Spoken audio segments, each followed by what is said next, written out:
धनिए ना छुड़ाइयो खिन लाख तली लाल एडिया मेरे जीव के एही जीवन बंदो सतगुरु चरण को करूं प्रेम प्रणाम। अशुभ हरण मंगल करण धनी श्री देवचंद्र जी नाम। श्री प्राणनाथ निज मूलपति श्री मीर राज सुनाम। तेज कुंवर श्यामा जुगल पल पल करूं प्रणाम। धनी जी को मैं पल पल करूं प्रणाम।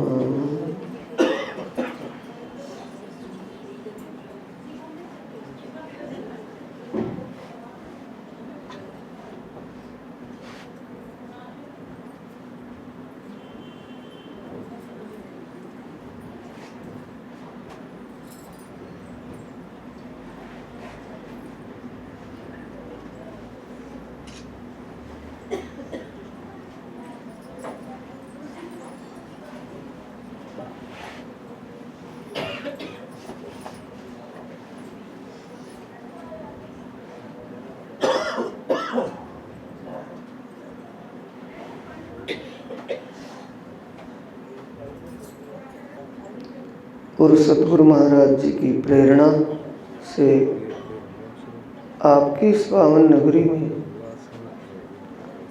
ये ब्रह्म ज्ञान चर्चा का प्रोग्राम बना, कार्यक्रम हुआ,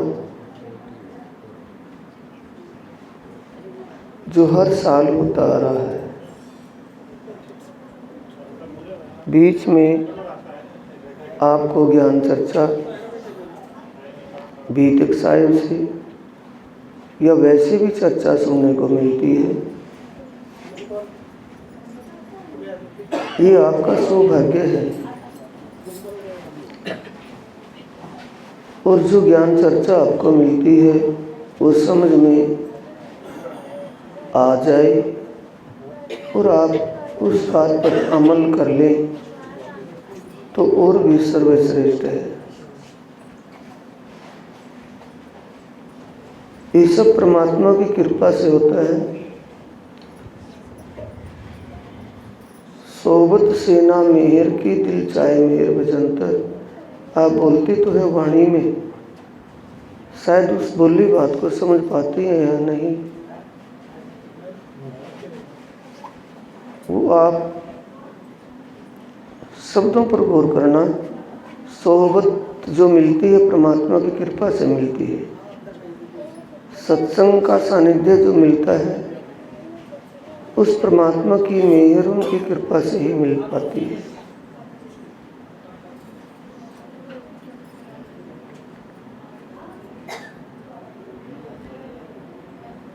आज का प्रसंग है वाणी की अंतिम चर्चा है आज की।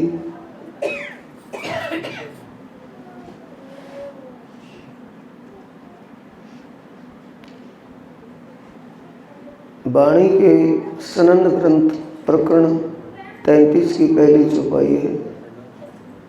सुनियो दुनिया आखरी भाग बड़े हैं तुम, जो कदी किन कानों ना सुनी सो आए दीदार करो कसम।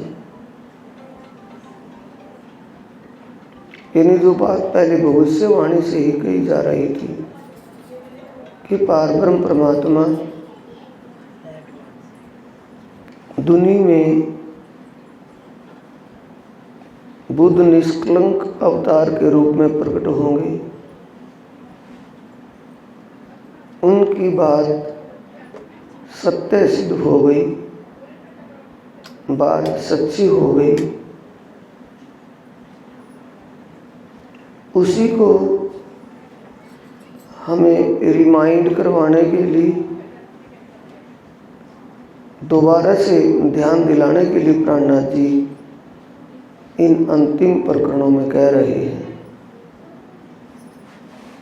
10 और 2 गुरु जो कहे, सो 12वीं कयामत के पूरे भय, ये तीसरी बड़ी फरिश्तों की फजर,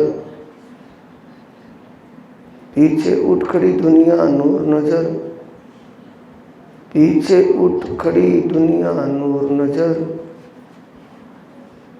प्रकरण 22 चौपाई 516। दिन कयामत के पूरे कहे, सो खास उम्मत वालों ने लहे।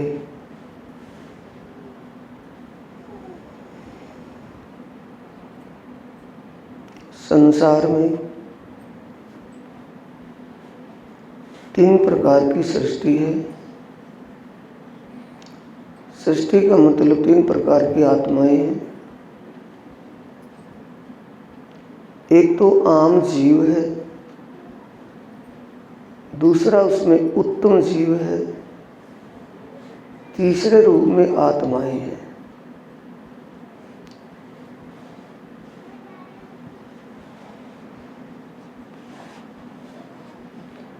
जो धर्म ग्रंथों में लिखा था, सभी धर्म ग्रंथों में एक में नहीं, दुनिया में जितने भी मतांतर प्रचलित हैं, धर्म प्रचलित हैं, उनके सभी धर्म ग्रंथों में 12वीं सदी में पारब्रह्म परमात्मा का प्रकट होना, ब्रह्मात्माओं के साथ पारब्रह्म, ब्रह्म मुनियों के साथ पारब्रह्म दुनिया में प्रकट होंगे, वो बात पूरी हो गई है। लेकिन इसे किसी ने समझा, जिनकी आने की भविष्यवाणी थी, उन आत्माओं ने ही इसको समझा। सो खास उम्मत वालों ने ले आत्म जागने का, जीव को अखंड मुक्ति मिलने का जो समय था,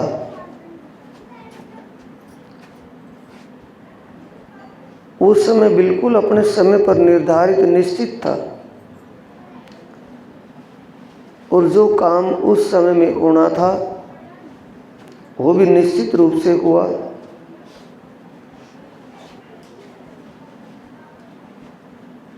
ये समय कब का है? आज से 350 साल पहले, लंबा समय नहीं है।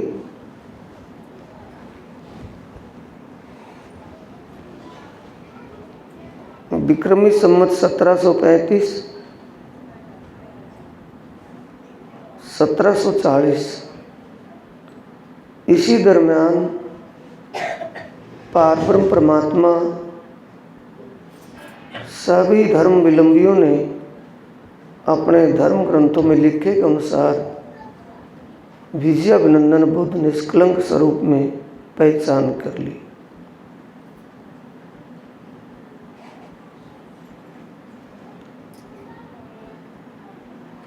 दीतिक साहिब जिन सुंदर साथ ने सुनी है वो ध्यान से उसको रिमाइंड करेंगे।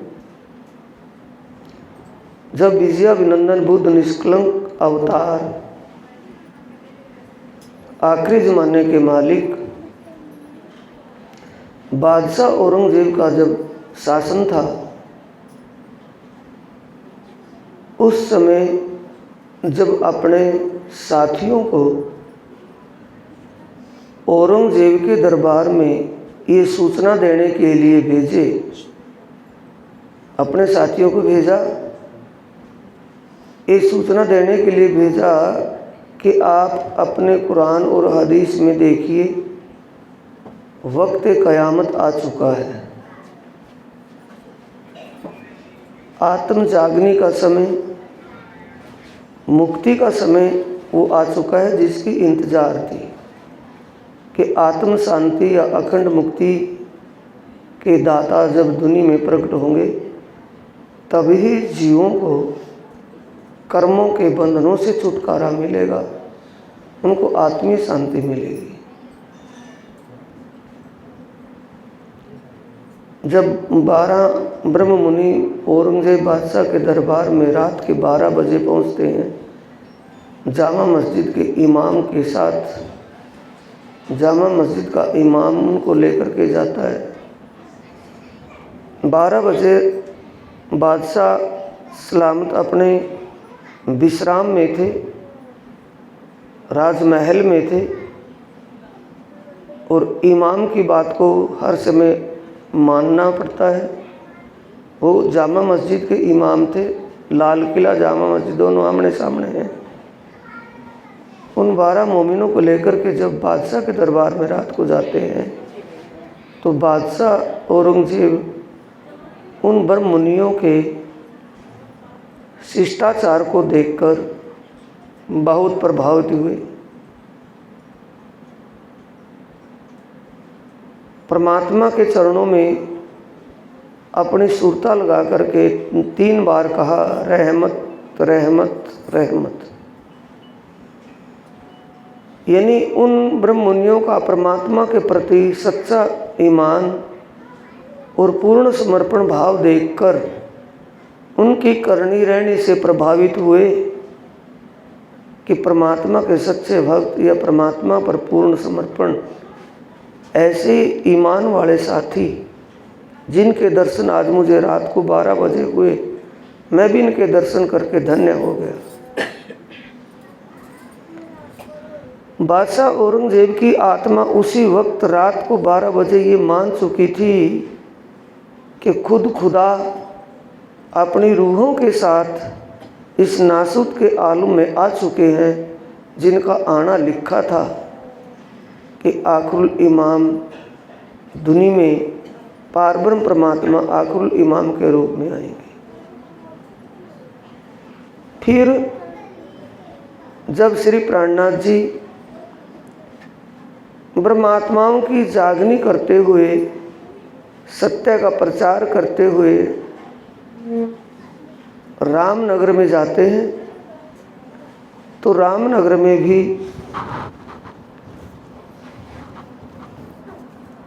बादशाह औरंगजेब ने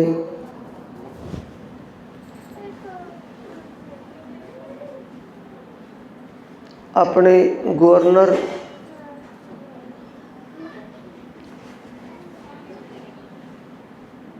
पुरदिल खां को भेजा और उन्होंने अपने सेनापति शेख खिदर को आगे कार्रवाई करने के लिए सेना लेकर के भेजा। तो जब प्राणनाथ जी से मिलन होता है उनका, तो वो भी उनको दिल से मान गए कि शेख खिदर यानी अबनुस नाम का दर्जी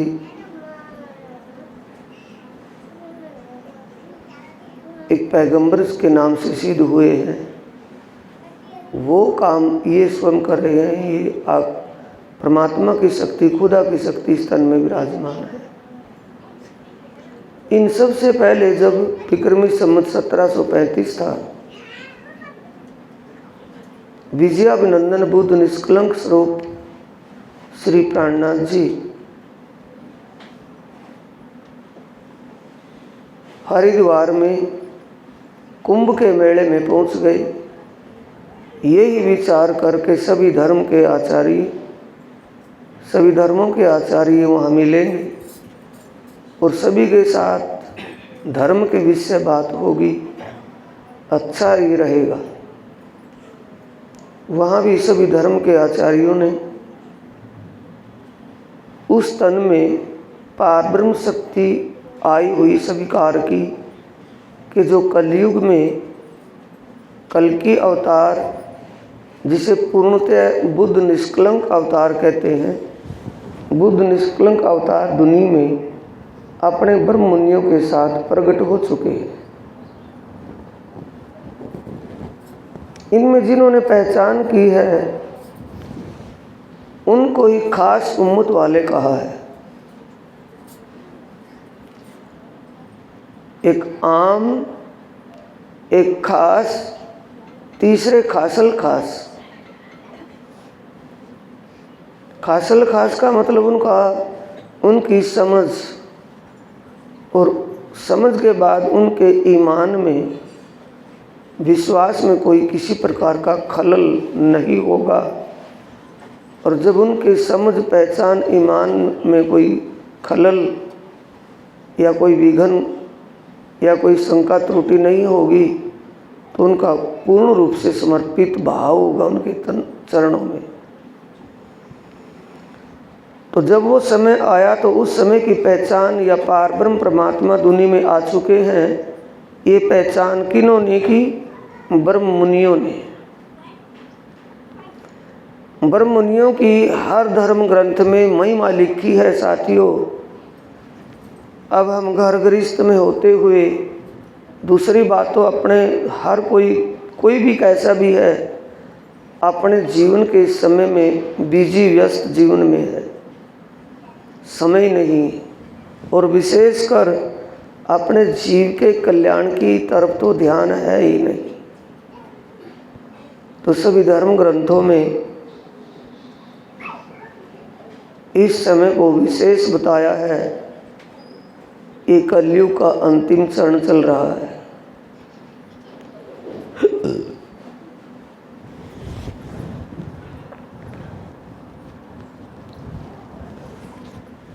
जब श्री प्राणनाथ जी आत्माओं की जागृति करते हुए, जागनी उपदेश करते हुए, आत्मज्ञान का संदेश लेकर सूरत में जाते हैं, तो सूरत में वेदांत के प्रकांड विद्वान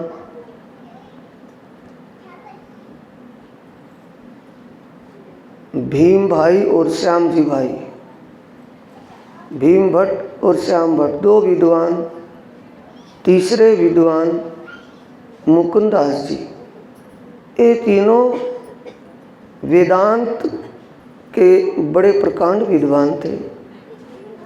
चौथे विद्वान इनमें मद्भागवत के खास दिग्विजय गोविंद व्यास जी मिलते हैं। फिर सूरत से प्राणनाथ जी आगे रवाना होते हैं वहाँ से जागनी अभियान के लिए। तो सिद्धपुर में गए, तो सिद्धपुर में रेवादास से भेंट हुई, जिसके द्वारा केशवदास जी का मिलन हुआ। और केशव भट्ट भी शास्त्रों के विद्वान थे, जिन्होंने नाम सुनते ही पहचान कर ली, ईमान आ गया कि वो क्षत्रिय नहीं, वो तो अक्षरातीत थे। तो सुंदर साथ जी जो सुंदर साथ वाणी पढ़ते सुनते हैं, उनको तो समझ लेना चाहिए। ये सब तो बिल्कुल पहले दिमाग में आ जाना चाहिए। दिन क़यामत के पूरे कहे, सो खास उम्मत वालों ने लहे। लहे का मतलब है समझना, समझे। खास उम्मत वाले कौन हैं? शेख इस्लाम, कायमुल्ला, दिल्ली के रहने वाले थे, दिल्ली में परिचय है उनसे। उन्होंने हिंदू तन में अपने खुद खुदा को स्वीकार कर लिया कि खुद खुदा की शक्ति तन में विराजमान है, कोई शक ही नहीं। सूरत में जो विद्वान थे वेदांत पक्ष के, श्याम भट्ट, भीम भट्ट, मुकुंदास, गोविंद व्यास, उन्होंने स्वीकार कर लिया। फिर चिंतामणि 1000 सेवकों के स्वामी थे, उन सेवकों सहित उन्होंने स्वीकार किया। तो ये स्वीकार करने वाले परमधाम की ब्रह्मात्मा ब्रह्म मुनि है कि आम जीव हैं? परमधाम की ब्रह्मात्माएं ब्रह्म मुनि है। ब्रह्म मुनि ही ब्रह्म की पहचान कर पाता है, वैसे नहीं। जिस प्रकार हीरे की पहचान, हीरे की क्वालिटी को जोरी ही परख सकता है, आम और करियाने की दुकान में सामान बेचने वाला या परसों इसमें सब्जी की दुकान पर सब्जी बेचने वाला वो नहीं पहचान पाएगा। दुकान परचून की भी है, दुकान एक सब्जी की भी है, और दुकान हीरे या कपड़े और जवाहरातों की भी है, लेकिन हीरे की परख जोरी ही कर सकता है। तो ये परख किसने की? ब्रह्म मुनियों ने। कैसे ही हुई उनको परख? जो धर्म ग्रंथों में लिखा था कि ऐसा समय आएगा और समय में ऐसे ऐसे लक्षण होंगे। क्यों लहे जाको लिखी दोजक, ये शब्दों को गौर से समझना भाई। क्यों लहे जाको लिखी दोजक, जावे नहीं तीनों की शक। जिनके भाग्य में नरक अग्नि में जलना लिखा है, जिनके नसीब में, जिनके भाग्य में नरक अग्नि में जलना लिखा है, ऐसे इंसान की शंका कभी दूर होती नहीं, उसको ईमान नहीं होता, विश्वास ही नहीं आता। कितना बता ले, कितना समझा ले, लेकिन उसका विश्वास नहीं होता। और विश्वास क्यों होवे? क्योंकि उस जीव को पहले से नरक अग्नि में जाना निश्चित किया हुआ है। तो शंका क्या है? नरक का रास्ता। भरम क्या है? नरक का रास्ता।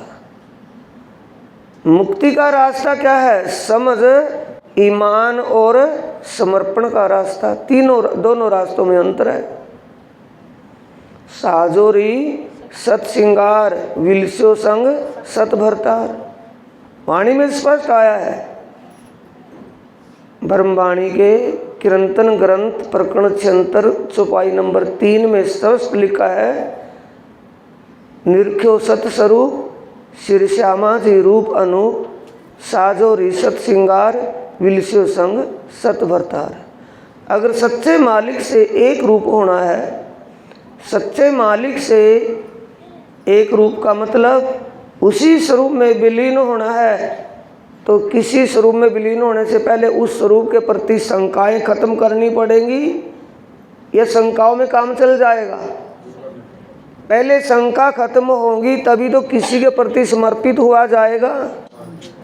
जब शंका ही खत्म ना हो, विश्वासी ना हो, ईमानी ना हो, तो समर्पण कहाँ से हो सकता है? नहीं हो सकता। इसलिए वाणी में स्पष्ट लिखा है, क्यों लहे जाको लिखी दोजक, जावे नहीं तीनों की शक। जिनकी शंकाएं अंतिम तक दूर नहीं होती, ऐसे नरकगामी जीव कभी भी समझ, ईमान और समर्पित नहीं हो सकते। पुरशीश का दिन साहेब दिखावे, ये ऐसे समय की पहचान स्वयं साहिब का मतलब सभी आत्माओं का मालिक एक पार ब्रह्म, उन्होंने ये समय की पहचान करवाई कि उस समय चौपाई किरंतन ग्रंथ से है, ऐते दिन लीला ढपी हती अवतारों दरम्यान, आप ही आए के अपनी प्रकट कराई पहचान। अपने आप स्वयं प्रकट होकर के अपने लीला स्वरूप और धाम की पहचान स्वयं उस परमेश्वर सर्वेश्वर उस पार ब्रह्म परमात्मा ने आप ही करवाई। पुरशीश का दिन साहिब दिखावे, ये आत्म जागृति का समय है। मुक्ति जीवों को मुक्ति का दरवाज़ा मिल रहा है, मुक्त हो रहे हैं। मुक्त का मतलब ना जन्म लेना, ना कर्म करना, ना फिर कर्म का भोग भोगना, उससे छुटकारा मिलने का समय आया हुआ है। ये पहचान कौन करवा रहा है? जो मुक्तिदाता स्वयं मुक्तिदाता बनकर, न्यायाधीश काजी बनकर के आया है। कयामत कोल दूजा कोई ना पावे, धर्म ग्रंथों में लिखा तो है कि ऐसा समय आएगा, आएगा लिखा है, ये पता नहीं आएगा कब। उस आय की पहचान उन्होंने स्वयं करवाई। अब ये शंका आएगी कि धर्म ग्रंथों में कहाँ लिखा होगा। अगर हिंदू धर्म से हम देखें समझें वेदांत पक्ष से, तो पुराण संहिता के अध्याय 30 और 31 में पूर्ण रूप से डिटेल से लिखा हुआ है। फिर हरिवंश पुराण में, हरिवंश पुराण के भविष्य पर्व के अध्याय 4 और श्लोक 21 और 22 में लिखा हुआ है, अभाविनो भविष्यन्ति मुनियो ब्रह्म रूपिणाः उत्पन्ना कलयुगे प्रधान पुरुष आश्रया। कथायों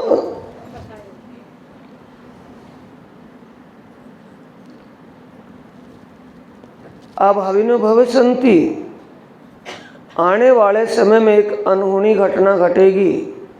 ब्रह्म मुनि रूपणाय, ब्रह्म मुनि दुनि में आएंगे। आएंगे की लिखी है, आए हुए की पहचान स्वयं उन्होंने अपने आप करवाई। कैसे करवाई? जब हरिद्वार में कुंभ के मेले में गए, आज से 348 साल हो गए। 1735 में गए थे। 1735 में जब गए और उनसे ब्रह्म मुनियों के आचार विचार आदान प्रदान हुए, आपस में वार्तालाप हुआ, जवाब सवाल, जो उन विद्वानों के माइंड में गहरी बातें जो धर्म ग्रंथों की थी, प्राणनाथ जी से पूछी और उनका जवाब दिया, तो तब उन सभी धर्म विलंबियों ने, धर्माचार्यों ने ये स्वीकार कर लिया कि कलयुग में आने वाले कल की अवतार ये ही है। इसलिए क़यामत कोल दूजा कोई ना पावे कि वो समय आएगा, कब आएगा, कैसे लक्षण होंगे, उनको स्वयं आकर के ही स्पष्ट किया। कैसे स्पष्ट किया? कुरान पाक में ये बात 30वें सिपारे में, जैसे वेद का कोई अध्याय आप किससे समझेंगे? वेद तक मुश्किल पहुँचे होंगे, भागवत गीता तक तो आप गए हैं। भागवत में जैसे स्कंद है और स्कंद का अध्याय है, वैसे ही कुरान में है। कुरान का सिपारा उसे स्कंद कहते हैं और सूरे को अध्याय कहते हैं और मंत्र या श्लोक को आयत कहते हैं। कुरान पाक के 30वें सिपारे में ये बात लिखी हुई है कि 5 शक्ति एक तन में, परमात्मा की 5 शक्ति, परमात्मा अपनी 5 शक्तियों के द्वारा दुनिया में प्रकट होएंगे और दुनिया को उजाला ज्ञान का प्रकाश दिखाएंगे, जिससे जीव सदा के लिए भव से पार हो जाएंगे। इस भव सागर कहते किसे हैं? भरम और अज्ञान के अंधेरे को। भरम और अज्ञान के अंधकार से वो निकल जाएंगे। भरम और अज्ञान के अंधेरे से कब निकला जाएगा? किसी दिशा में प्रकाश दिखाई देगा तभी तो उस दिशा प्रकाश की तरफ चलेंगे, तो वो प्रकाश में निकल जाएंगे। उनके अंदर ज्ञान का प्रकाश होगा, उस प्रकाश से वो भरमों से निकल जाएंगे, शंकाओं से रहित हो जाएंगे, छूट जाएंगे। ये 500 नेक अमल जो करे, वो 5 शक्ति आने के लिए लिखा है। और आपके पास कौन सा ज्ञान है? निष्कलंक ज्ञान है। आप ब्रह्मवाणी के, इसी वाणी के जो ग्रंथ अंदर किताब है, उस ग्रंथ प्रकाश हिंदुस्तानी का 37वां प्रकरण है। उस 37वें प्रकरण में 101वीं चौपाई है, 100वीं या 101वीं चौपाई है, 101, 101। उस चौपाई में लिखा है, धनी जी का जोश, आत्म दुल्हन, नूर, हुक्म, बुद्ध मूल वतन, ये 500 मिल भई महामत, वेद कतेबों पहुँची शर्त। कतेब का मतलब कुरान और वेदों में जो लिखा था, शर्त लिखी थी, साक्षी लिखी थी कि ऐसा होगा, वो पूरा हो गया है। सुंदर साथ ये 5 सूरत लिखी, आम सिपारे, ये 5 का नाम सुनते ही समझ जाना चाहिए ना सुंदर साथ को, नहीं समझना चाहिए ना? फिर वाणी का क्या लाभ होगा? कि 5 सूरत कौन सी है? धनी का जोश, आत्म दुल्हन, नूर, हुक्म धनी का जोश मतलब जबरील फरिश्ता ज्ञान का प्रकाश करने वाली शक्ति। दूसरा नूर अक्षर ब्रह्म सत्ता की शक्ति, और हुक्म स्वयं चिदघन शक्ति, और आत्म दुल्हन आनंद शक्ति, और जागृत बुद्ध का असराफिल ज्ञान का प्रकाश हृदय और दिमाग तक पहुंचाने वाली शक्ति। ये सब किन के साथ में आई हुई है? सत्य चित्त आनंद, सच्चिद आनंद पार ब्रह्म जब दुनिया में अपने जोश आवेश के द्वारा प्रकट हुए तो सब शक्तियाँ उन्हीं के साथ में थी। ये पांचों शक्तियों के रूप में जाहिर हुए। अब आगे बात आती है, ए 500 नेक अमल जो करे। इतनी खुली खुली बात है। ये 5 शक्ति जिस तन में विराजमान होकर के अब जागने लीला कर रही हैं, ब्रह्मांड को मुक्ति का रास्ता दिखा रही हैं, इनकी बातों पर जो को विश्वास या ईमान या अमल करेगा सो भिष्टि फुरमान से न डरे। वो अखंड मुक्ति को प्राप्त होने वाला जीव कभी भी उन बातों को अनसुना नहीं करेगा, और जो उन बातों को अनसुना नहीं करेगा, अनगोरा नहीं करेगा, मिलान करके तो, लेकिन जो भविष्यवाणी पहले से लिखी है किसी बात की, उस भविष्यवाणी के साथ मिलान करके तो सब्र आ जाना चाहिए ना, संतुष्टि हो जानी चाहिए, विश्वास हो जाना चाहिए। और जब विश्वास हो जाए तो फिर तो ईमान कायम को समर्पित का भाव हो।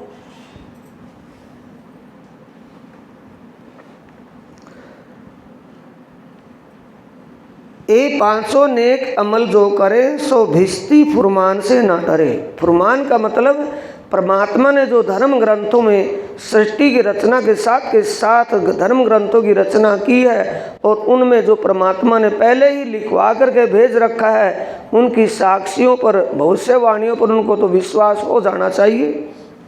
और झूठा काम बदफैली करे सो दोजख की आग में पड़े।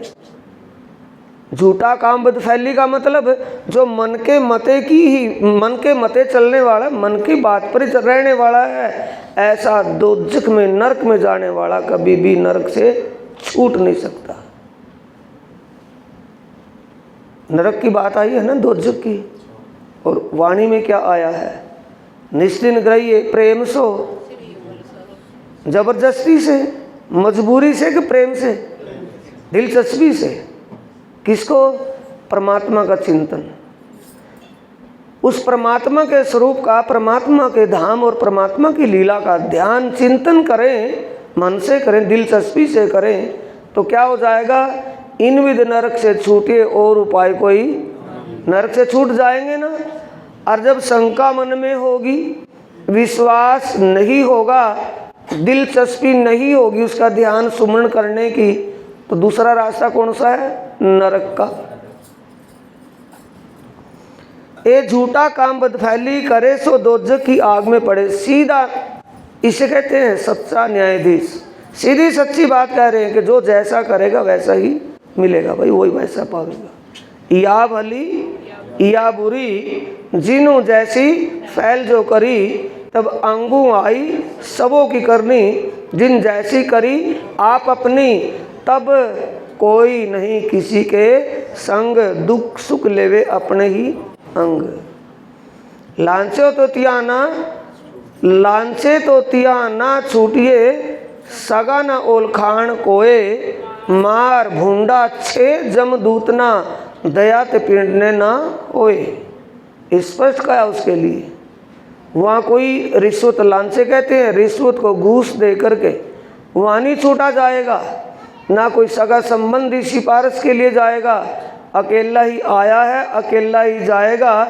उस दरबार में कितनी बार जा चुका है, कितनी बार वहाँ आ चुका है। वादे कर करके, वादा खिलाफी करेगा तो उसकी सजा होगी, वादे को निभाएगा तो उसको मुक्ति मिल जाएगी। हमेशा दोजखी बदकार, रोज क़यामत के हुए खुआर। हमेशा ये सदा से एक बात कहावत आई है, पानी कहाँ मरता है? निवाण में जाता है ना, पानी कहाँ ढलता है? छत मंडेरे पर थोड़ी चढ़ता है, जहाँ उसको पानी निकलने का रास्ता मिलेगा वहाँ जाएगा। हमेशा दोजखी बदकार है। बदकार किसे कहते हैं? जिन्होंने मन के मते चला, जिन्होंने अनसुनी की, कभी भी धर्म ग्रंथों की बात को माना ही नहीं, ज्ञान की बात को कभी समझने का प्रयास ही नहीं किया, दोजकी बदकार कहा है। रोज क़यामत के हुए खुआर। अब ये मुक्ति का समय आया हुआ है, जीवों को कर्मों के बंधनों से मुक्त किया जा रहा है। जन्म लेगा जीव तो कर्म करना पड़ेगा, और कर्म उससे जो होगा उसका जैसा फल उसको मिलेगा वो भोगना पड़ेगा। और अब समय कौन सा आया हुआ है कि इसी जीवन में, इसी जन्म में वो कर्मों के बंधन से छूट जाएगा, ना उसका आगे जन्म होगा, ना उसको कर्म करना पड़ेगा, ना उसको भोग भोगना पड़ेगा। कर्मों का भोग कब तक भोगना पड़ेगा? जब तक जन्म होता रहेगा। जब जन्म होना ही बंद हो जाएगा तो कर्म करना पड़े, ना भोग भोगना पड़े, कुछ भी नहीं होगा। इसलिए इस क़यामत के दौर में तो वो वहाँ भी पीछे रह गए, चूक गए। कहते हैं हमेशा दोज की बदकार, रोज क़यामत के हुए खुआर। रोज कौन सा आया हुआ है? वक्त क़यामत आई हुई है ना भाई। सभी को मुक्ति का रास्ता दिखाया जा रहा है, मुक्ति के लिए मुक्ति धाम बहिश्तों में भेजा जा रहा है। ऐसे में वो सबसे पीछे रहेंगे क्योंकि बदकारी की हुई है। हमेशा दोज की बदकार, नरगामी है ना, नरगामी जीव बदकार, यानी कि मन के मते चले हुए, मन के मते ना चालिए, मन के मते अनेक, मन ले छोड़े दरिया बीच, बल्ली लगे ना टेक। ये गति वो कहाँ कैसे मुक्ति को पा सकते हैं? ए दिन किने ना किया मुकर्रर। कौन सा दिन? ध्यान से सुनेंगे सुंदर साथ जी, बातें बातें बहुत है। ये पिछले प्रकरण को क्या समझे? छोटा सा प्रकरण है, छोड़ दो, हो गया पाठ। इसी में कुछ है। दूध निकालते हैं ना भैंस का, और पिछले दूध में क्या होता है? दूधियों को पूछियो, फैंट होते हैं। पिछले दूध में फैंट होते हैं, पहले में नहीं। दूध तो सारा ही है, लेकिन पिछले में, पीछे का जो लास्ट दूध होता है उसमें फैंट होते हैं। ये पिछला दूध है, सारी वाणी का निष्कर्ष है। ए दिन किने ना किया मुकर्रर, ताए पहचानो जिन दई खबर। इस दिन की किसी को भी पहचान नहीं थी, यानी पता नहीं था कि वो कब होगा।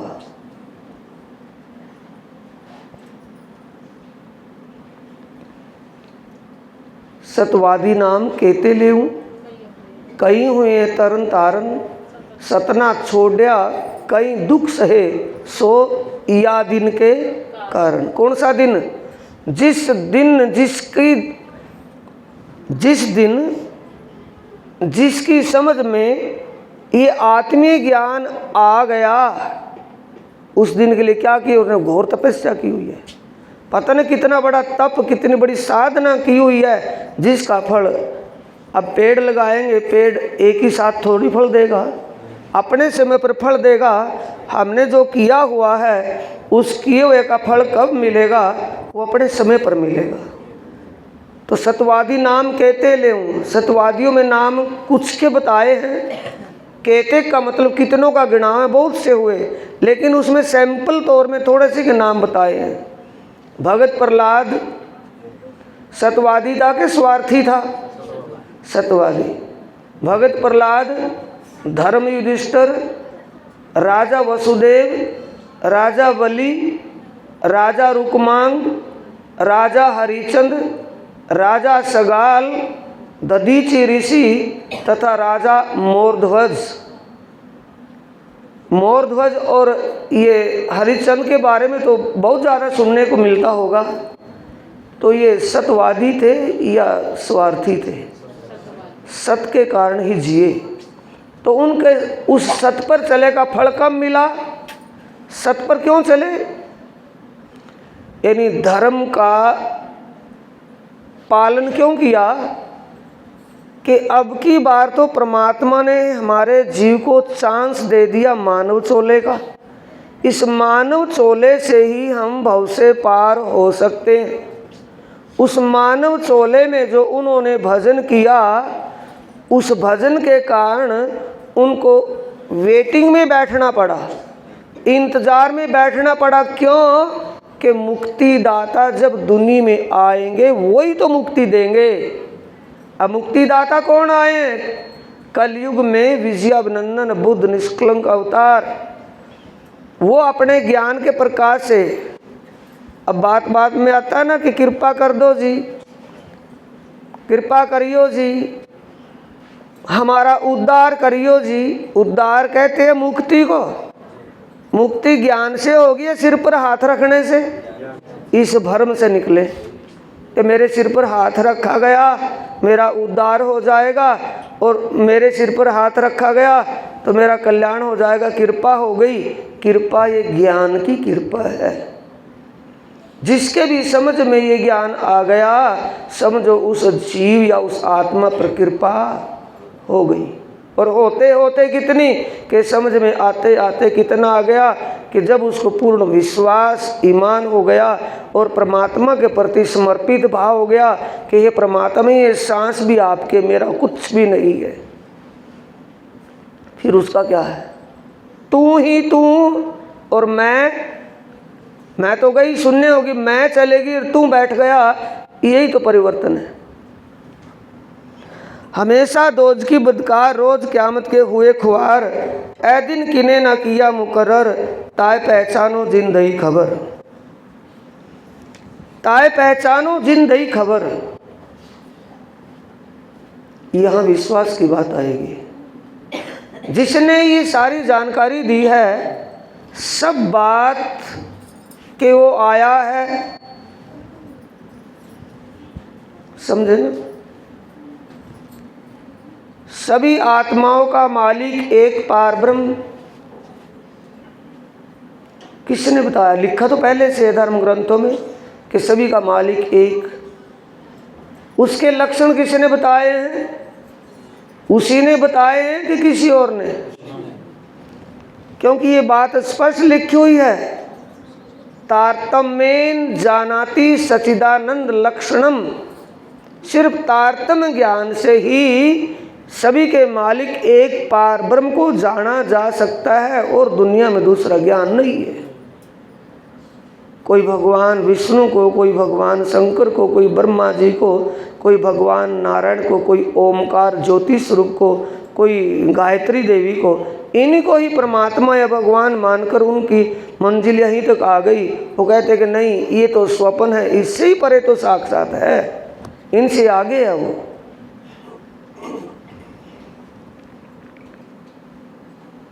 ए दिन किने न किया मुकर्रर, ताए पहचानो जिंदही खबर। किसने खबर दी? अभी बोला था, ऐते दिन लीला ढपी हती। गुजराती में कहा गया कि अब तक उस परमात्मा की लीला और परमात्मा का स्वरूप अवतारों के बीच में पहचाना नहीं गया किसी को। उन्होंने आप ही आए कि अपनी प्रकट कराई पहचान, अपने स्वरूप, अपने धाम और अपनी लीलाओं की पहचान स्वयं ही आकर के करवाई है। आगे ये प्रकरण दोनों मेरे को बड़े टफ लगते हैं, विशेष बातें हैं, अगर इन पर चर्चा की जाए तो। लास्ट प्रकरण है, इसमें तो पढ़े और आरती पूजन छठ छुट्टी हुई। कोई ना जाने रह ना जाने दिन, कोई ना जाने रहा ना जाने दिन, कि वो दिन कब होगा? जब मुक्ति का समय होगा। मुक्ति कौन सी है? ये शरीर छूट गया, इस हाड़ मास को तो मिट्टी राख में जला दिया और राख बन गई, आग में जला दिया राख बन गई, मिट्टी में दबा दिया मिट्टी बन गई, ये तो खाक होनी होनी है। इसकी तो मुक्ति है। लेकिन इसमें से जो चेतन शक्ति निकल करके जाती है और फिर उस दरबार में जाकर के अपनी करने का फल भोगने के लिए फिर दोबारा जन्म लेती है, उसकी मुक्ति की बात है। मुक्ति की बात खुली है बैकुंठ में। बैकुंठ धाम में 4 प्रकार की मुक्तियां हैं, सालोक्य, सारूप्य, सामीप्य और सायुज्य। और 3 मुक्तियों को छोड़कर चौथी मुक्ति को समझिए। सायुज्य जो मुक्ति है वो सर्वश्रेष्ठ मुक्ति है बैकुंठ धाम की। और वो सायुज्य मुक्ति किसको मिली, थोड़ा ये भी समझिए कैसे मिली। त्रेता युग में रावण को मिली, द्वापर युग में कंस को मिली, शिशुपाल को मिली, सतयुग में हिरणाकुश को मिली। यानी भगवान विष्णु, भगवान नारायण जिसका अपने हाथ से जीवन अंत करते हैं, अपने हाथ से उसको खत्म करते हैं, तो उसके जीव को अपने अंदर विलीन करके जब तक भगवान नारायण रहेंगे तब तक उसको सुख देना पड़ता है। ऐसी मुक्ति है सायुज्य मुक्ति। लेकिन भगवान विष्णु का बैकुंठ, और भगवान विष्णु कब तक रहेंगे बैकुंठ धाम में? जब तक प्रकृति प्रलय हो तब तक। जब प्रकृति प्रलय होगी तो भगवान विष्णु का विष्णु लोक बैकुंठ धाम और विष्णु भी समाप्त हो जाएंगे। शंकर भगवान और शंकर भगवान की शिवपुरी, ब्रह्मा जी की ब्रह्मपुरी, इसके ऊपर ओमकार ज्योति स्वरूप गायत्री भी प्रकृति प्रलय में समाप्त हो जाती है। लिखा कहाँ पर है? मद्भागवत पुराण के स्कंद 12 अध्याय 4 में लिखा हुआ है। मद्भागवत पुराण के स्कंद 12 अध्याय 4 में ये लिखा है, 4 प्रकार की प्रलयों का जिक्र लिखा है। कोई ना जाने राह ना जाने दिन, इन समय हादिये किए चेतन। इन समय किस समय में? जिस समय में किसी को भी परमात्मा के बारे में कुछ पता नहीं था, घोर अंधकार था, भ्रम और अज्ञान का घोर अंधकार था, जिसमें आप वाणी में पढ़ते तो हैं लेकिन गौर क्यों नहीं करते, मेरी यही समझ में नहीं आती बात। हाथ न सूझे सिर न पाए, इन अंधेरी सो निकसो न जाए, चढ़ो माया का जोर अमल, भूलिया आपा माहे घर छल, ना सुध धनी ना मूल अकल, इन मोहजल को ऐसो बल। इस मोहजल में, मोहजल क्या है? तृष्णाओं का सागर है। मोहजल का मतलब, प्राणनाथ जी 40% जब गोविंद व्यास जी ने पूछे तो 40% क्या है? सबसे पहला प्रश्न है मोह क्या है? मोह सृष्टि में किसको हुआ? प्राणनाथ जी ने बताया कि इच्छा ही मोह है। इच्छा का दूसरा पर्यायवाची शब्द तृष्णा है, आशा है।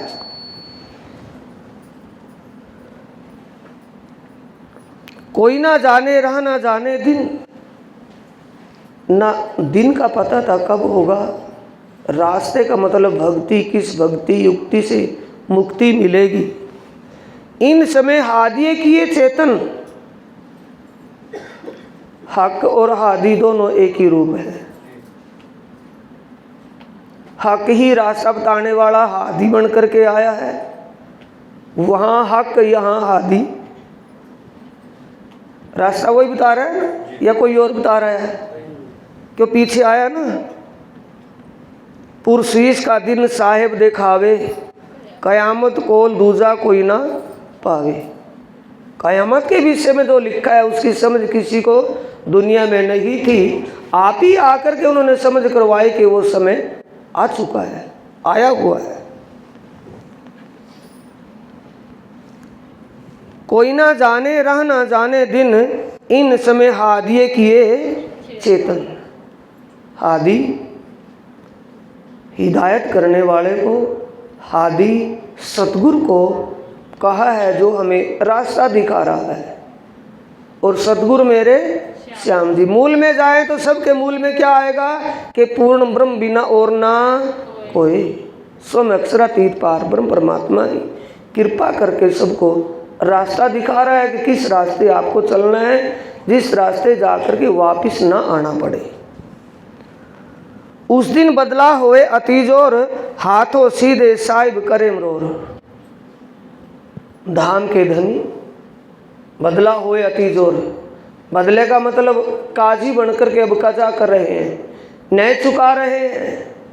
जिनको समझ हो गई, विश्वास हो गया, ईमान हो गया, उनको सीधा बहिष्ठ का रास्ता दिखा रहे हैं, मुक्ति का रास्ता दिखा रहे हैं। हाथों सीधे साहिब करे मरोर, अपने हाथ से। ये उनकी कृपा है। कृपा करो छो अमस्तनी, शिखामण देव छो अति घनी, ऐनिच लियो छो अमारी सार, तो मोहजल उतरसू। तो ये कृपा है। सिर पर हाथ रख दो जी महाराज जी, दोनों रख दो जी, थेप्पी लगा दो जी, क्योंकि रोग लगाया हुआ है ना। जब तक कमर में थेप्पी ना लगे तब तक तसल्ली नहीं होती। ये उनकी ज्ञान की कृपा है। इस तत्व ज्ञान, आत्म ज्ञान की कृपा है। कर पल पल कर रहे हैं, कुछ भी करके। बहाना कुछ भी है, निमित्त किसी को भी बना लें, वो उनकी छूट है, उनकी मौज है। किसी के द्वारा किसको जागृत करवाएं, वो उनकी मौज है। तित पहुँच के सुध दई तुम्हें किन, बुजुर्गी दई इत इन। तित पहुँच के सुध दई तुम्हें किन। तित पहुँच के सुध दई तुम्हें किन, ये पहचान या शुद्ध या समझ किसने करवाई है? बुजुर्गी दई इत इन, इत इस माया में, तित उस परम धाम से आकर, इत तुम्हें किसने ये सिखापन, किसने शिक्षा दी है, किसने आपको समझाया है? जो बुजुर्गी दई इत इन, बुजुर्गी कि तुम परमधाम के साथी हो, तुम परमधाम की आत्मा हो। ये आपको परमधाम की आत्मा होने का एक दर्जा किसने दिया है? बुजुर्गी कहाँ कैसे लगेगी? जब बुजुर्गी की साक्षियां पढ़ करके देखेंगे, धर्म ग्रंथों से देखेंगे, तो साक्षी मिलने के बाद ईमान पक्का हो जाएगा। पुराण संहिता के अध्याय 31 के श्लोक 78, 79 और 80 में लिखा है। पुराण संहिता अध्याय 31 श्लोक नंबर 78, 79 और 80 संवाद है महादेव और वेद व्यास जी का। महादेव कह रहे हैं कि वेद व्यास जी दिव्य ब्रह्मपुर परमधाम से ब्रह्म आत्माएं इस खेल में आएंगी, इस भूलोक में आएंगी। मौन हो गए आगे से वेद व्यास जी कि मेरे को तसल्ली नहीं हो रही कि वो आएंगी, कि क्यों? उसका भाव अर्थ में बता रहा हूँ आपको श्लोक का, कि वो परमात्माएं कैसे आ सकती हैं जिनके स्पर्श मात्र से 1.5 करोड़ तीर्थों में स्नान करने का जो फल मिलता है, उससे अनंत गुना फल उन आत्माओं के स्पर्श मात्र से हो जाता है। ऐसी आत्माएं कहाँ आएंगी? स्पर्श 3 प्रकार से है। एक दर्श स्पर्श, दर्श स्पर्श नाबिन इंसान कोई हो, आंखें कामना कर रही हो, तो स्वर्ण पुटों से उसके ज्ञान को, उसके प्रवचन को सुन करके स्पर्श करना। अगर आँख और कान दोनों से ही अनफिट है तो उनके चरण स्पर्श हो गए। उनके स्पर्श मात्र से इतना कुछ मिल जाए, वो आत्माएं कहाँ से आएंगी? 1.5 करोड़ तीर्थ, तीर्थ 2 प्रकार का होता है। एक तो जल पानी को तीर्थ कहा है, एक कोई सच्चा संत मिल जाए, वो अपने ज्ञान रूपी तीर्थ में स्नान करवा दे। तो 1.5 करोड़ तो हमारे जीवन में मुश्किल है, और वहाँ 1.5 करोड़ से भी अनंत गुना फल। तो ऐसी आत्मा के स्पर्श सानिध्य से, ऐसी ब्रह्मात्मा ब्रह्म मुनि के सानिध्य से जीव कर्म बंधनों से छुटकारा पा जाता है, क्योंकि उनका स्पर्श क्या है? ज्ञान का स्पर्श है। उनके पास वो इल्म, अनुभवी इल्म होता है, रट्टे वाली बात नहीं होती, अनुभवी बातें होती है। अगले 79वें श्लोक में और भी स्पष्ट कर दिया। आगे संवाद में कहा है कि आत्माएं आएंगी, कि कैसे आएंगी ऐसी आत्मा, कि क्यों? कि जो 4 वेद, 6 शास्त्र, 18 पुराण, सारा जीवन पढ़ करके भी विवेक ना प्राप्त हो, वो विवेक उन आत्माओं के एक क्षण मात्र की संगत सानिध्य से वो विवेक मिल जाएगा। वेद ग्रंथ आदि धर्म ग्रंथों को पढ़ने से ज्ञान तो हो जाएगा, ज्ञान और विवेक में एक सूक्ष्म भेद है सुंदर साथ जी। आत्मीय ज्ञान वो आत्माएं अपने अनुभव से बातें करेंगी, विवेक अनुभव से वो बातें करेंगी, अनुभवी बातें करके अनुभव कराएंगी, तजर्बा करवाएंगी, तो वो उसका पल भर में ही हो जाएगा इतनी देर में। 80वें श्लोक में कहा है, श्लोक नंबर 80 में, कि वो आत्माएं कहाँ आ सकती हैं? जो 7 करोड़ महामंत्र गायत्री जाप करने से फल मिलता हो, उससे भी अनंत गुणा ऐसी ब्रह्म आत्माओं के ध्यान चिंतन कर लेने से, स्मरण कर लेने से ऐसी आत्मा का वो फल मिल जाएगा जो 7 करोड़ गायत्री महामंत्र जाप करने से मिलता, उससे ज़्यादा मिलेगा। तो ऐसी आत्मा, ऐसा ब्रह्म मुनि, ऐसी आत्मा जो परमात्मा के स्वरूप में हर पर विलीन हो रही हो, जिसके हृदय में, जिसके एक एक रोम रोम में परमात्मा के अलावा, परमात्मा की शोभा और लीला के अलावा कुछ भी नहीं हो, तो ऐसी आत्मा के दिल को अरस किसने बनाया हुआ है? परमात्मा ने। उस आत्मा के माध्यम से परमात्मा और दोनों एक दूसरे में ओत प्रोत किस में है? आत्मा परमात्मा में, परमात्मा आत्मा में ओत प्रोत है। तो ऐसी आत्मा का ध्यान चिंतन कर लेना किसका है? परमात्मा का चिंतन है। नहीं समझे? इंद्रावती के में अंगे संगे इंद्रावती मेरा अंग, जो अंग सौंपे इंद्रावती को तामे प्रेमे खिलाओ के रंग, ये स्वयं राज्य कह रहे इंद्रावती। परमहंस महाराज जितने भी हुए न, परमहंसों के अंदर ओत प्रोत कौन बैठे थे? साक्षात राज्य विराजमान थे। ऐसे परमहंसों का स्मरण कर लेने से उन्हीं तो परमात्मा कहा है, उन्हें ही रूह कहा है, उन्हें ही आत्मा कहा है, उन्हें ही वासना कहा है, उन्हीं को परमहंस कहा है। नदी किलकला तीर पर उतरे परमहंस आए, तामे सिरदार अक्षरातीत ठोर अपना सुख देख पाए।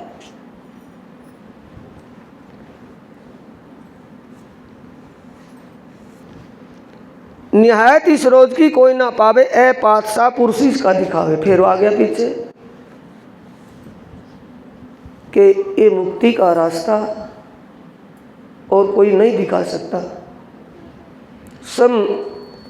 सच्चा मालिक पारब्रह्म परमात्मा अक्षरातीत धाम धनी ही ये सब कुछ कर रहे हैं। किनको नफा ना देवे कोई, तब कोई ना किसी के दाखिल होवे। तब का मतलब जब यहाँ से प्रस्थान करेंगे और उस दरबार में जाएंगे,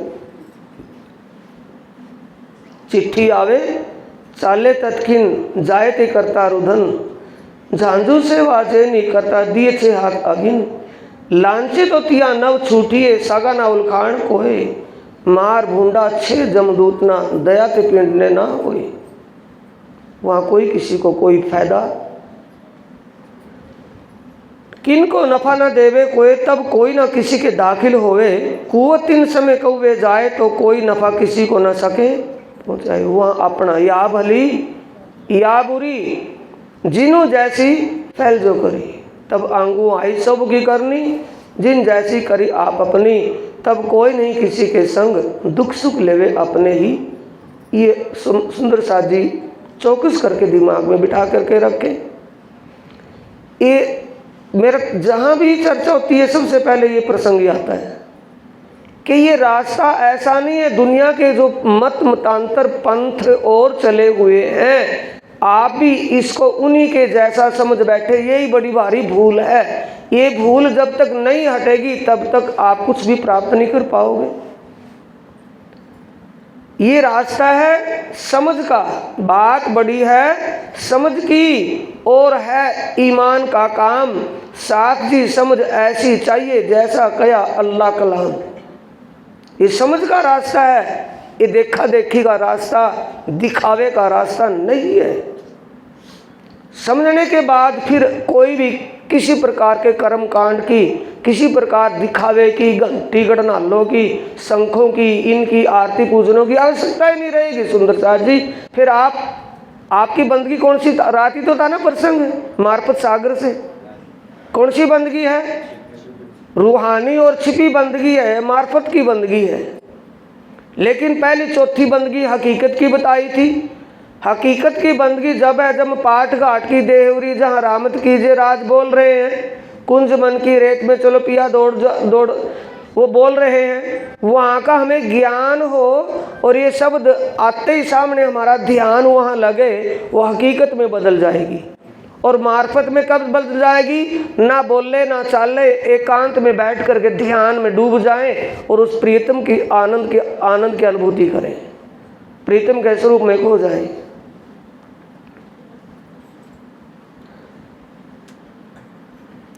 हुक्म हादी का साए फरमान करे, सिफायत खुदा मोमिनो पहचान। मोमिन आकिंदारों को चाहे, हक में भी उन्हीं को मिलाए। मोमिन बिजली नाथ कहा है, ब्रह्म मुनि आत्माओं को कहा है, जिनको समझ। आकीन कब आएगा? विश्वास कब होगा? समझ से पहले होगा कि समझ के बाद? समझ के बाद। पहले समझ और फिर ईमान और फिर तीसरा नंबर समर्पित भावना।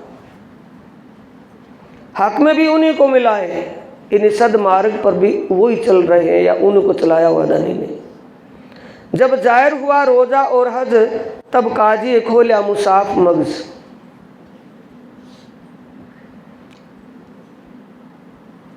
ये बात साहिब 76 साल से कई घर इमाम बिलंदी छत्ता को दई। एक चौपाई से पूरी से समझना। कुरान का विषय प्राणनाथ जी ने बाद में शुरू किया। कुरान पाक की बात, हदीसों की बात प्राणनाथ जी ने मेड़ता में जब वो बांग सुनी और उस पर गौर से विचार किया तो वहाँ से शुरू होता उसके आगे। और विशेषकर पन्ना धाम में आने के बाद प्राणनाथ जी ने ये बात जाहिर नहीं होने दी। अपने जो सुंदर साथ में थे, जो इस्लाम धर्म से संबंधित थे, बड़े मौलाना काजी थे, उलमा थे, उन्हों के बीच में बात होती थी।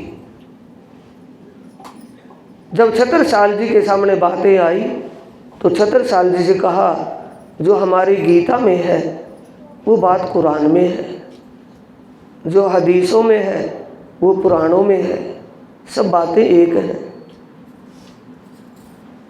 तब काजे खोला मुसाफ मगज। मुसाफ कुरान को कहते हैं, ब्रह्मवाणी अल्लाह कलाम सभी धर्म ग्रंथ आ गए। तो विशेषकर प्राणनाथ जी ने कुरान पाक की विशेषता जाहिर प्रकट करते हुए कहा कि रोज़ा क्या है और हज क्या है। रोज़े को हम क्या मानते हैं? व्रत। ये व्रत नहीं है, उपवास है। हज कहते हैं दर्शनों के लिए मंदिर में जाना, दर्शन करना,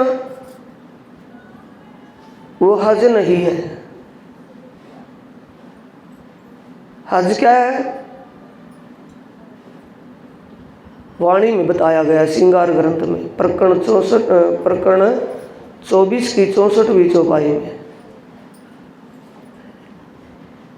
या तो रूह खड़ी रहे खिलवते, या तो दे तवाफ हो जिया जोए अर्शमो तू इन विध होए रहे साफ।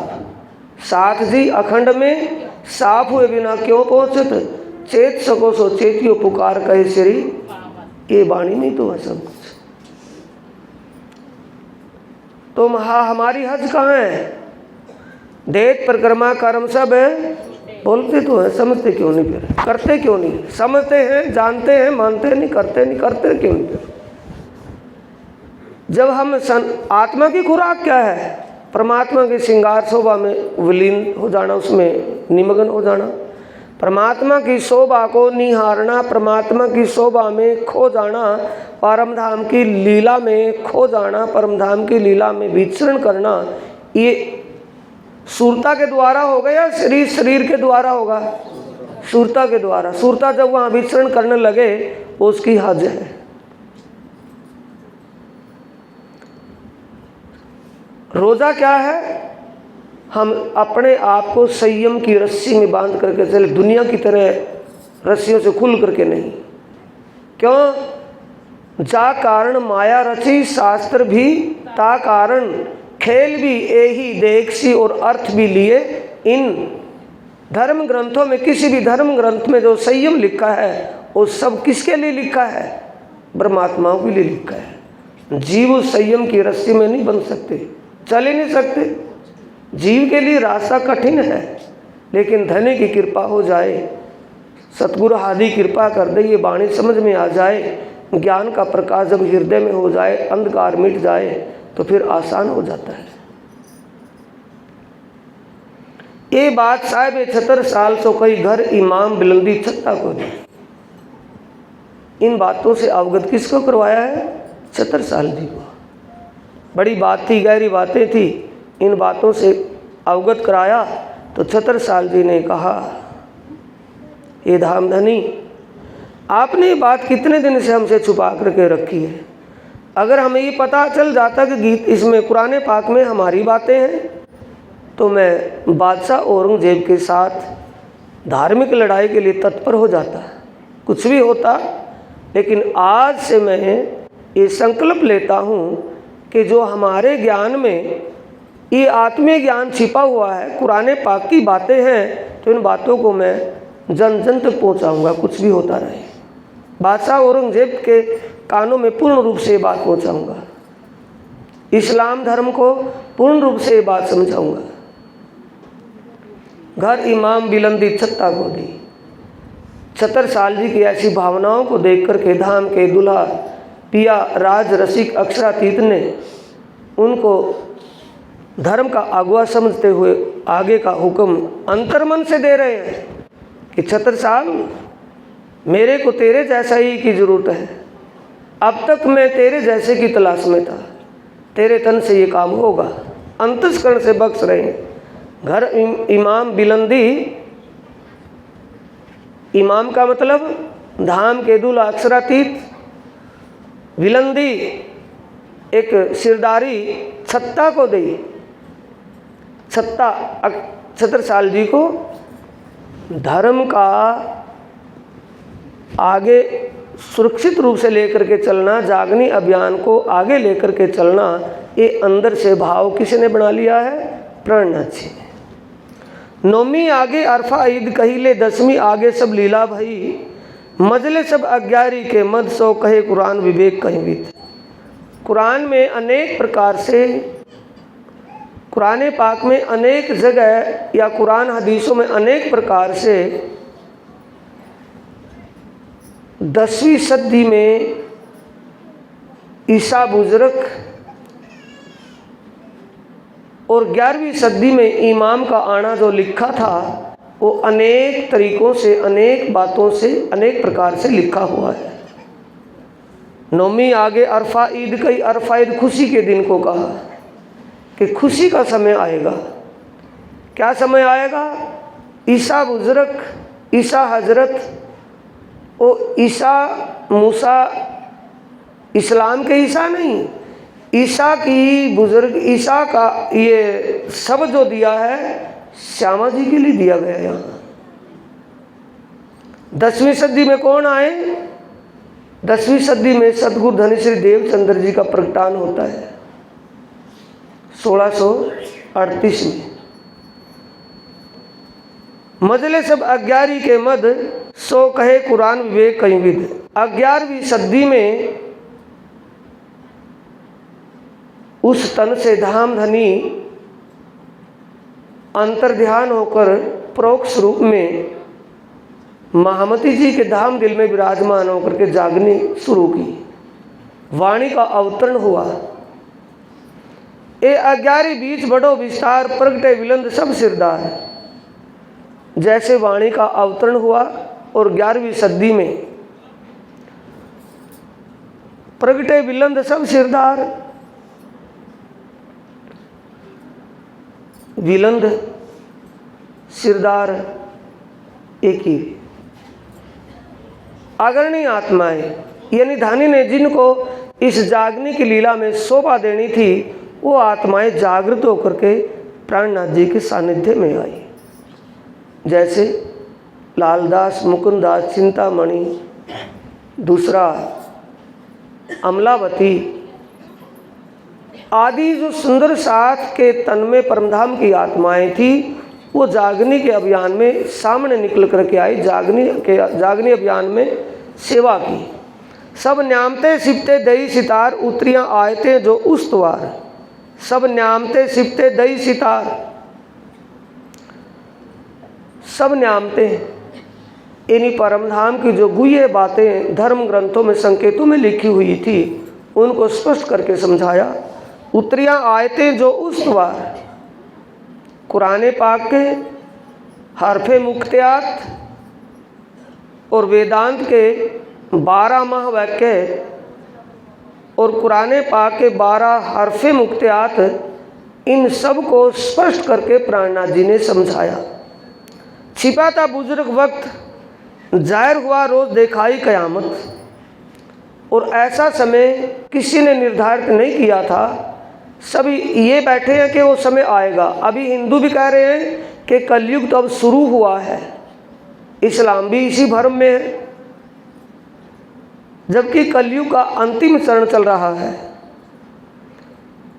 वो कैसे कि एक ग्रहण लगने से 125 साल उम्र कलयुग की समाप्त हो जाती है, और ग्रहण कलयुग की उम्र 4,32,000 साल उम्र है।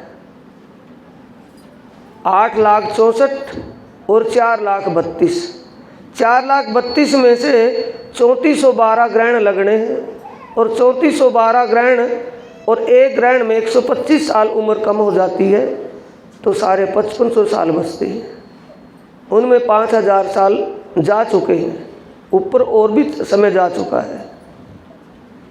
अज्ञारी शुक्ले चले सिरदार, छिपता बुजुर्ग वक्त, जाहिर हुआ रोज देखाई कयामत। आत्म जागने का समय, मुक्ति का समय आ चुका है। ये स्पष्ट करके धाम धनी ने वाणी के अनुसार दिखाया। अज्ञारी शुक्ले चले सिरदार, पीछे 12वीं में जले बदकार। 11वीं सदी में जब धाम धनी शाम छठे पैर में 9 से 12, 1, साढ़े 12, 1 बजे तक, 1:30 बजे तक, कभी कभी 3 भी बज जाते हैं, 6 भी बज जाते हैं, चर्चा करते हैं। तो उस समय चर्चा कौन सी करते हैं? धाम धनी श्री प्राणनाथ जी रात के समय चर्चा करते हैं। तो कौन सी चर्चा होती है? परमधाम के बारे में समझाते हैं, परमधाम के 25 पक्षों के बारे में समझाते हैं। वहाँ कैसी और कब लीला कैसी होती है, कब होती है। उसमें जिन सुंदर साथ ने उन बातों पर गौर करके समझने का प्रयास किया, समझा और समझकर फिर अपना ध्यान वहाँ केंद्रित किया और उस आत्मीय आनंद का अनुभव किया। उस आत्मीय आनंद के अनुभव से बड़ा अच्छा सुख मिला, बड़ा आनंद का एहसास हुआ। ये 11वीं सदी का सिलसिला है। पीछे 12वीं में जले बदकार। 12वीं सदी में जिन साथियों ने इस वाणी को अनसुना या अनगोरा किया, उनको पश्चाताप की अग्नि में जलना पड़ा। बदकार किसे कहते हैं? जो मनमाना करे, अनसुना करे। जिन पाई रहा रोज क़यामत, सौटे फजर के नूर वक्त।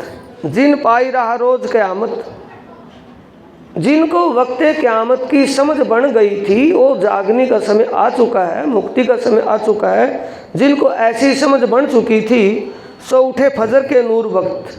फजर का मतलब ये वाणी का जब अवतरण हो रहा था, इस वाणी को सुन करके समझ करके उन्होंने उसी काल उसी वक्त आनंद का अनुभव किया। फजर पीछे जब उगया दिन, वाणी का अवतरण हो चुका। और दिन कब होगा? जब वाणी का प्रकाश फैलने लगा।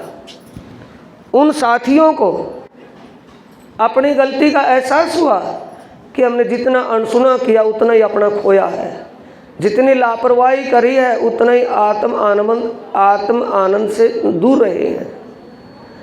फजर पीछे जब उगया दिन, तब तो तौबा तौबा हुई तन तन। जब पहले वाणी अवतरण हो रही थी, वाणी अवतरण होते हुए जिन साथी ने उसको समझ करके अपना ध्यान अपनी सुरता परमात्मा के चरणों में लगाई, परमात्मा के दिव्य धाम और उस आनंद में लगाई, आनंदमय लीलाओं में लगाई और आत्मीय आनंद का एहसास हुआ, फिर उनको पश्चाताप हुआ कि हमने जो वाणी को अनसुना किया, इस ब्रह्म ज्ञान की तरफ ध्यान नहीं दिया, तो हमारा उतना ही खोया गया, उतना ही नुकसान हुआ।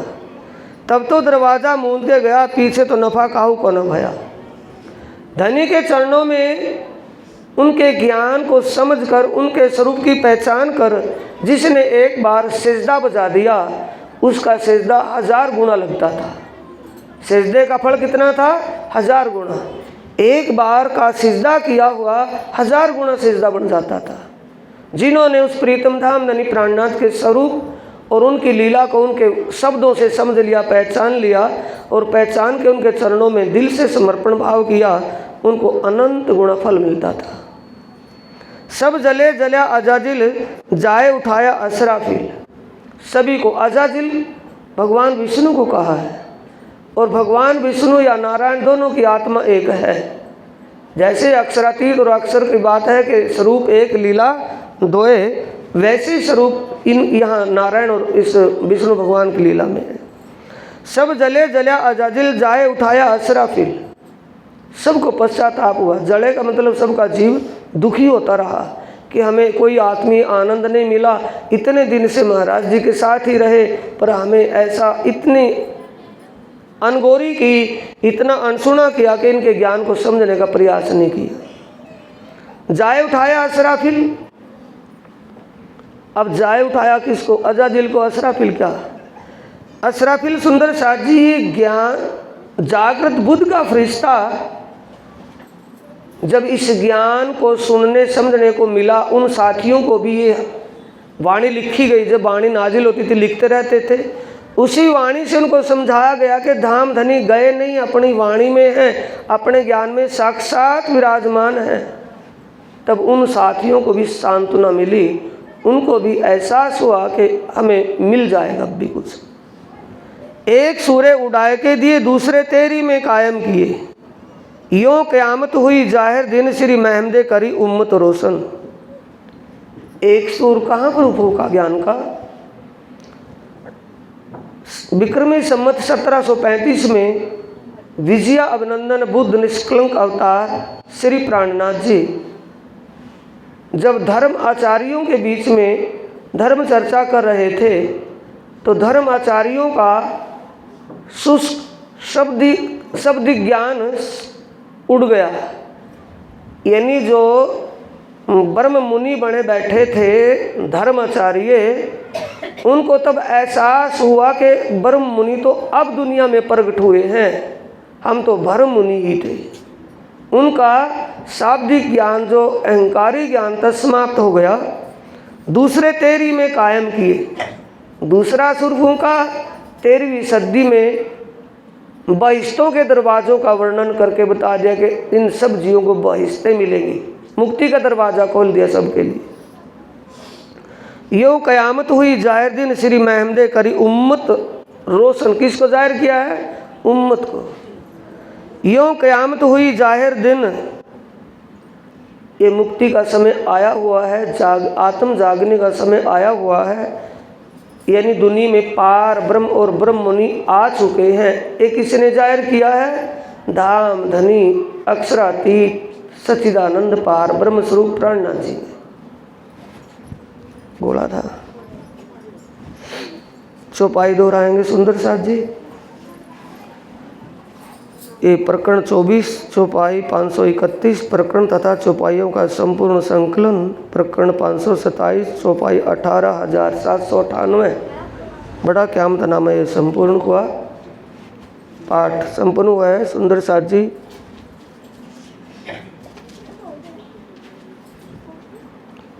चौपाई दोहराएंगे सभी। एक सूरे उड़ाए के दिए, दूसरे तेरी ही में कायम किए, यों कयामत हुई जाहिर दिन, श्री महमदे करी उम्मत रोशन, श्री महमदे करी उम्मत रोशन, श्री महमदे करी उम्मत रोशन। बोलो श्री प्राणनाथ प्यारे की, श्री सद्गुरु महाराज की।